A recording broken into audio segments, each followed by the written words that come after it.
Assalamualaikum dan salam sejahtera. Selamat datang ke vlog harian saya di youtube.com/Azril Nazli alias. Jadi topik yang saya nak borak hari ni ialah perception yang salah tentang iRacing ni. Berdasarkan pemerhatian saya di grup-grup WhatsApp berkaitan dengan simulator ni. Jadi banyak newbies ni dia salah anggap selalunya salah anggap lah iRacing ni untuk yang super hardcore. Jadi saya nak perbetulkan tanggapan tersebut tentang apa itu sebenarnya iRacing. Okey. Sebelum kita bercerita pasal iRacing, kita bercerita pasal genre sim racing secara amnya. Kita ambil Assetto Corsa, kita ambil R-Factor, kita ambil Automobilista, kita ambil. Jadi semua ni memang title yang sama dalam genre yang sama, iaitu sim racing. Kita ambil Assetto Corsa. Jadi anda ada Assetto Corsa. Lepas tu anda masuk ke lobby multiplayer. Jadi anda pelik, kenapa dia punya lobby multiplayer latency tak sama? Kenapa bila masuk masuk server yang ramai orang, 65 ke 64 ke 64 kereta anda melompat-lompat macam ketam. Jadi perbezaannya kat situ lah. Setiap lobby multiplayer dalam Assetto Corsa ianya di-host oleh secara individu. Jadi mereka akan membayar server dan install Assetto Corsa server dan invite lah, dia open kan lah dengan password ke open ke, siapa nak masuk. Lepas tu dia akan buat race loop lah setiap 1 jam 2 jam kan. Tapi tiada progression. Anda masuk, anda race, accident, tonggang-tonggang, lepas tu dah habis, tak ada apa-apa lagi lepas tu. Okay. So perbezaannya dengan iRacing ni, iRacing tak membenarkan perkara ni berlaku. Mereka hostkan perlumbaan mereka di dedicated server. Jadi server mereka ada di North America, di Japan dan di Australia. 3 region. Mereka menggunakan servis daripada AWS, Amazon Web Services, untuk host server-server mereka. Ini sebabkan untuk ensure kualiti setiap pemain, kualiti latency setiap pemain dapat dijaga lah. Macam saya kalau dari Malaysia menggunakan Unify, connect ke server di US, latency 300 ataupun 220 kalau guna time 300 millisecond lah maksud saya. Dan dengan 300 millisecond ni, engineering iRacing memastikan saya boleh berlumba dengan selamat dengan pelumba-pelumba daripada Europe dan juga Amerika walaupun mereka 60 millisecond. So mereka adalah satu memastikan latency, walaupun latency dia berbeza tapi masih lagi boleh berlumba secara kompetitif. Anda kalau masuk dalam perlumbaan iRacing ni, kalau 300 millisecond pun rasa confident nak lumba dengan pelumba lain. Jadi itulah salah satu yang saya panggil hosted services lah. So hosted services ni adalah bread and butter untuk iRacing lah. Maksudnya kita cuma bayar RM23 sebulan melalui Steam. Steam ni adalah game service. Type je Steam, download Steam, lalu cari search iRacing dan subscribe melalui Steam. Senang. Yang paling penting murah. Lepas tu pergi browser www.iracing.com, configure, setup semua tu, dan enjoy lah. Jadi dalam iRacing ni, kita ambil contoh MSF. MSF ada Saga Cup. Saga Cup tu saya definisikan dia sebagai liga. Satu liga yang running 6 minggu. 6 pusingan, bukan 6 minggu, 6 pusingan lah. Jadi Saga Cup daripada MSF tu akan berlumba 6 kali kat Litas Sepang tu, dan kalender dia berlainan lah. Setahun 5 kali lah. Itu dia punya running program dia, Saga Cup Season 1 contohnya. So bila kita terjemahkan dalam dunia iRacing kita panggil league ataupun liga, sama juga. Tapi bayangkan dalam iRacing, dalam road racing sahaja ada berbelas-belas liga yang anda boleh sertai. Dia bukan game tau, dia adalah satu servis perlumbaan kereta secara online yang anda sertai sebab anda suka kereta tu, bukan sebab anda bukan sebab lepas ni lesen B kena naik ni lah, lepas tu lesen C kena drive ni lah. Dia bukan macam tu. Dia ada satu liga di mana anda berlumba kereta yang anda suka. Contohnya macam saya ni, saya suka Mazda MX-5. Saya hanya berlumba dalam liga-liga yang melumbakan kereta MX-5. Contohnya Fanatec Global Rookie, satu liga. SimLab Production Series, ada satu liga yang lain pula tapi menggunakan MX-5. Lepas tu Advanced Mazda MX-5 Series pun menggunakan Mazda MX-5. Dan yang keempat, Liga Endurance VLN pun menggunakan Mazda MX-5. Ada 4 liga dalam iRacing ni yang menggunakan Mazda MX-5, dan fokus saya cuma liga-liga yang melibatkan Mazda MX-5. Sebab saya dah bina simulator saya tu, sebiji seating dia khas untuk Mazda MX-5. Ada head shifter, steering lebih kurang macam ni. Ini Mazda RX-8, tapi seating dia sama macam MX-5. Bucket seat. Jadi saya membina simulator saya dengan bantuan simrgarage.com supaya ianya menyamai kedudukan memandu Mazda MX-5. Sebab saya cuma nak berlumba Mazda MX-5 saja, sebab itu je kereta yang saya suka.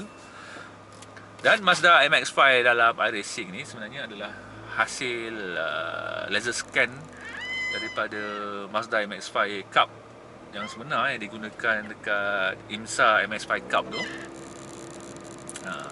Jadi saya hanya fokus kepada Mazda MX-5. Cerita pasal satu series liga ni dipanggil SimLab. SimLab ni dilumbakan setiap jam pas 30 minutes. Katakan sekarang pukul 1 kan, jadi pukul 1.30 petang perlumbaan dia. Terus 2.30 petang, lepas tu 3.30 petang.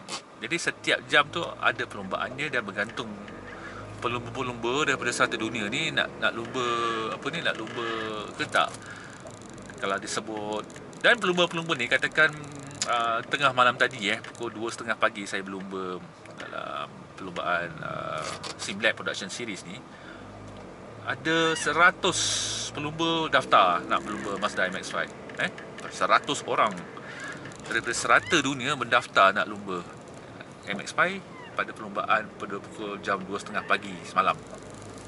Jadi macam mana pelumba-pelumba ni disusun? Pelumba ni akan katakan majoriti daripada Amerika. Jadi sebenarnya akan duduk kat Amerika. So dia orang ada sistem untuk menentukan dekat lokasi server berdasarkan majoriti pelumba. Jadi semalam saya rasa dekat Eropah lah. Jadi server akan ditentukan di region Eropah, dan saya pun connect dan pakai saya punya ping 300 millisecond sebab server di Eropah.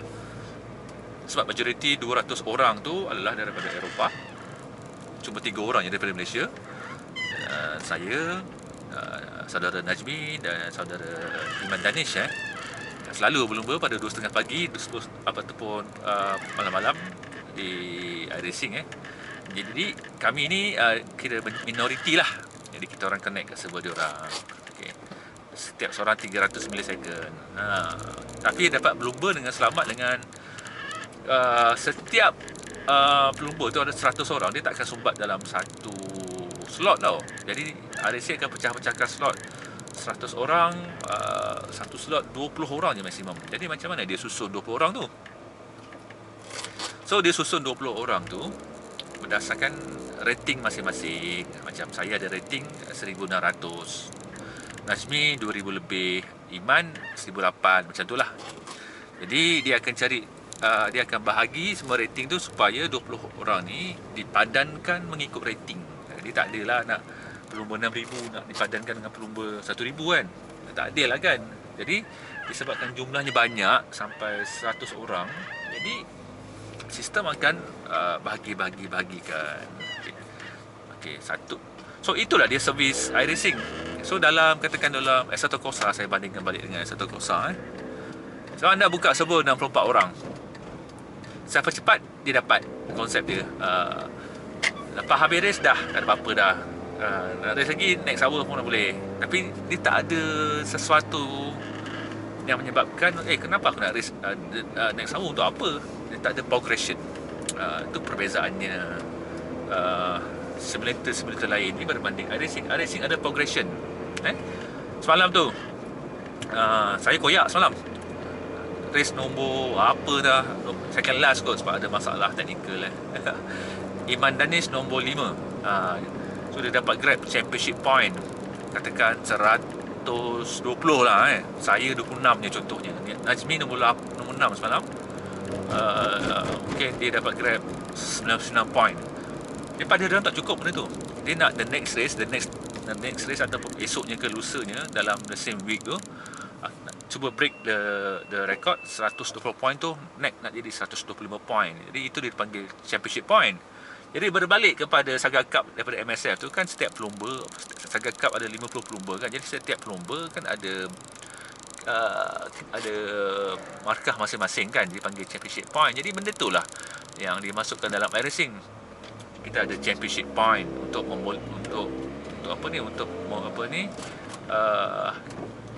untuk kita ni ada sebab nak race the next race.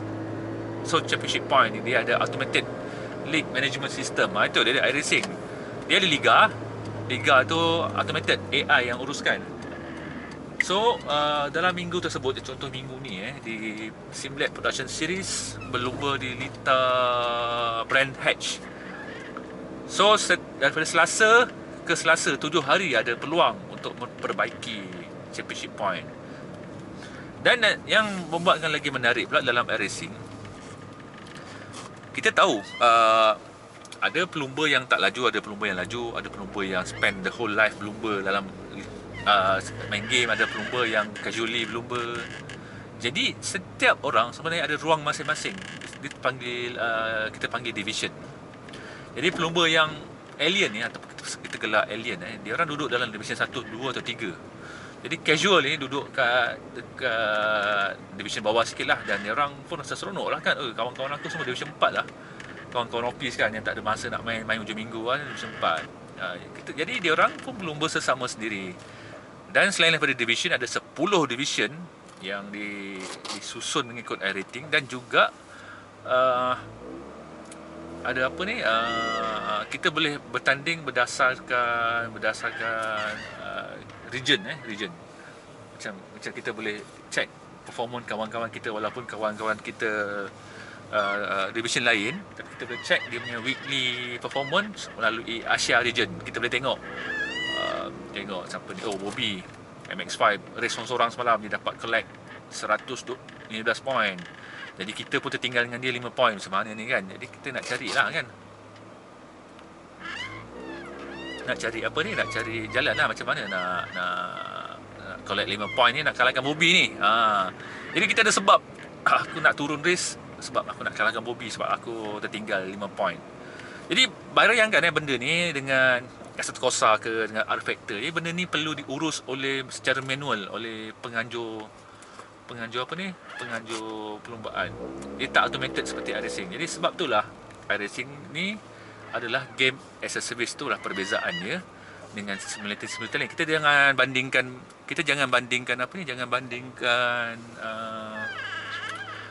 physics. Kita bandingkan game service. Kita bandingkan orang-orang yang automatekan benda-benda yang automatekan league punya operation.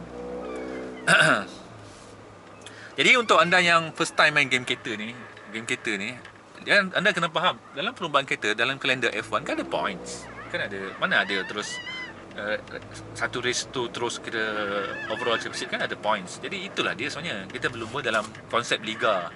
Kita bukan sekadar berlumba suka-suka je. Okay, shock dah menang dah, cukup lah. Kalau anda berfikiran macam tu nescaya next week anda bosan. The next one anda dah start dan terasa nak jual simulator anda. Saya nak tengok air tu jual ke tak. Satu air kakak tu jual air tu tak.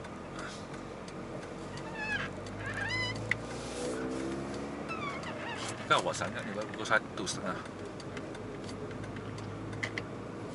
Air Milo. Bukan, saya tak nak air Milo. Mana kakak ni? Tak niaga lagi kot. Oh, ada ni kopi Hainan. Ada dah.